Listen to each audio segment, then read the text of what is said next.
is nothing bigger or older than the universe. The questions I would like to talk about are: 1. Where did we come from? How did the universe come into being? Are we alone in the universe? Is there alien life out there? What is the future of the human race? Up until the 1920s, everyone thought the universe was essentially static and unchanging in time. Then it was discovered that the universe was expanding.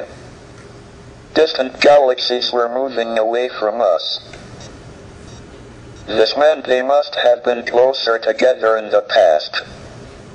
If we extrapolate back, we find they must have all been on top of each other about 15 billion years ago. This was the Big Bang, the beginning of the universe. But was there anything before the Big Bang? If not, what created the universe? Why did the universe emerge from the Big Bang the way it did? We used to think that the theory of the universe could be divided into two parts. First, there were the laws like Maxwell's equations and general relativity that determine the evolution of the universe, given its state over all space at one time. And second, there was the question of the initial state of the universe. We have made good progress on the first part, and now have a knowledge of the laws of evolution in all but the most extreme conditions, but until recently, we have had little idea about the initial conditions for the universe. However, this division into laws of evolution and initial conditions depends on time and space being separate and distinct. Under extreme conditions, general relativity and quantum theory allow time to behave like another dimension of space. This removes the distinction between time and space, and means the laws of evolution can also determine the initial state. The universe can spontaneously create itself out of nothing. Moreover, we can calculate the probabilities that the universe is created in different states. These predictions are in excellent agreement with observations by the WMAP satellite of the cosmic microwave background, which is an imprint of the very early universe. We think we have solved the mystery of creation. Maybe we should patent the universe and charge everyone royalties for their existence. I now turn to the second big question: are we alone, or is there other life in the universe? We believe that life arose spontaneously on the Earth, so it must be possible for life to appear on other suitable planets, of which there seem to be a large number in the galaxy.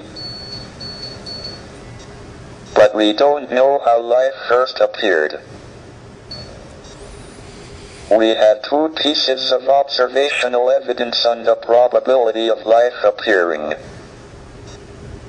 The first is that we have fossils of algae from 3.5 billion years ago. The Earth was formed 4.6 billion years ago, and was probably too hot for about the first half billion years.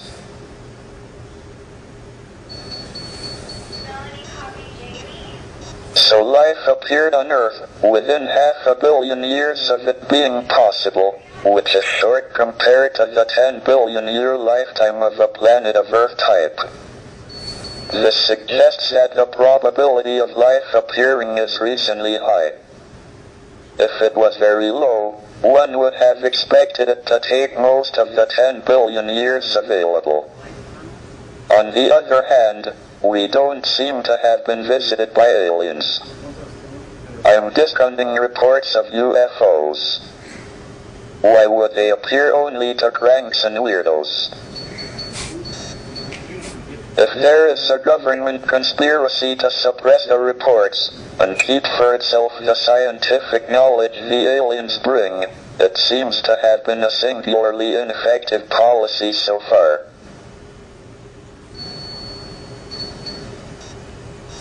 Furthermore, despite an extensive search by the SETI project, we haven't heard any alien television quiz shows. This probably indicates that there are no alien civilizations at our stage of development within a radius of a few hundred light years. Issuing an insurance policy against abduction by aliens seems a pretty safe bet. This brings me to the last of the big questions, the future of the human race. If we are the only intelligent beings in the galaxy, we should make sure we survive and continue.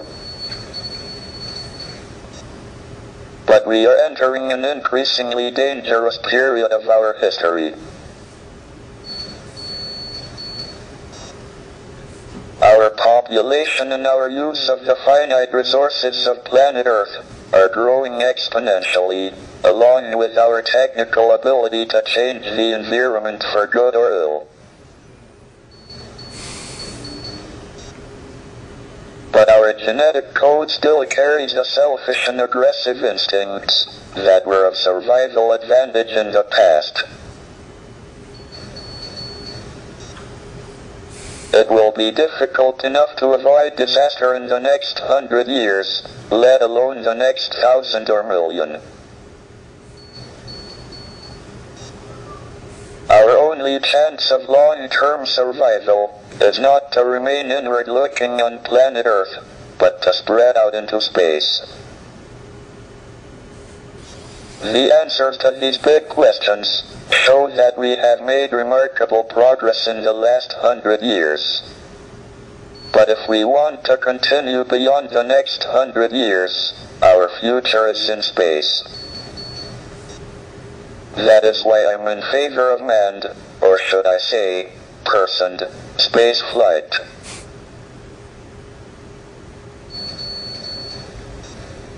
All my life, I have sought to understand the universe and find answers to these questions. I have been very lucky that my disability has not been a serious handicap. Indeed, it has probably given me more time than most people to pursue the quest for knowledge. The ultimate goal is a complete theory of the universe, and we are making good progress. Thank you for listening. Professor, if you had to guess either way, do you now believe that it is more likely than not that we are alone in the Milky Way as a civilization of our level of intelligence or higher?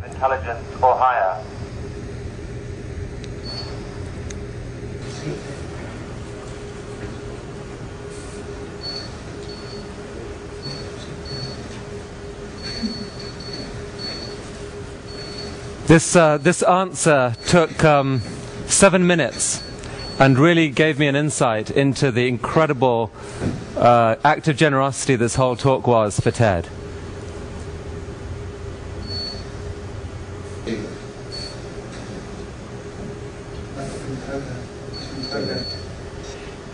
I think it quite likely that we are the only civilization within several hundred light years.